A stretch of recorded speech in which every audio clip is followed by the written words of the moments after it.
দর্শক, রাজধানীতে শীতের আমেজ একটু কম হলেও উত্তরের প্রকৃতিতে কিন্তু এখন বেশ শীতের আমেজ।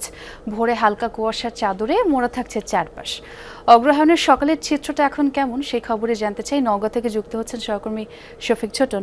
শফিক, প্রকৃতিতে তো শীতের আগমনী বার্তা অনেক আগে থেকেই। এখন শীত কেমন অনুভব করছেন জানাবেন আমাদের।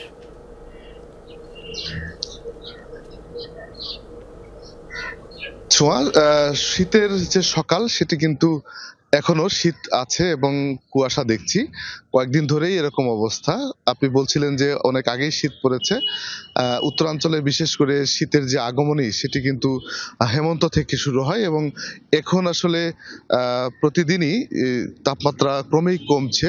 আবহাওয়া অফিস যেটি বলছে যে আজকের তাপমাত্রা সকাল ৭টায় রেকর্ড করা হয়েছে ১৬.৬ ডিগ্রি সেলসিয়াস। এর আগে সর্বনিম্ন তাপমাত্রা নেমেছিল ১৪ ডিগ্রি সেলসিয়াসের ঘরে।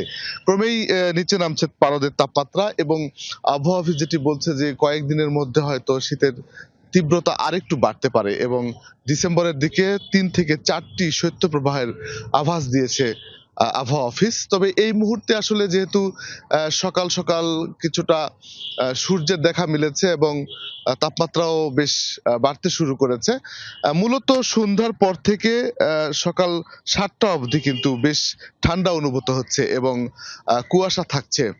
রাতের বেলা ঘন কুয়াশা দেখা যাচ্ছে এবং যানবাহন চলাচলে আমরা দেখেছি যে কিছুটা ধীর গতি লক্ষ্য করা যাচ্ছে। বিশেষ করে দূরপাল্লার যানবাহনগুলো আমরা দেখেছি ঢাকা, চট্টগ্রাম বা দেশের নানা জায়গা থেকে যে যানবাহনগুলো চলাচল করে নওগাঁ থেকে, সেগুলো দেখছি যে কিছুটা দেরিতে পৌঁছাচ্ছে। অর্থাৎ রাতের বেলা কিন্তু শীতও নামছে, আবার কুয়াশাও কিন্তু বাড়ছে।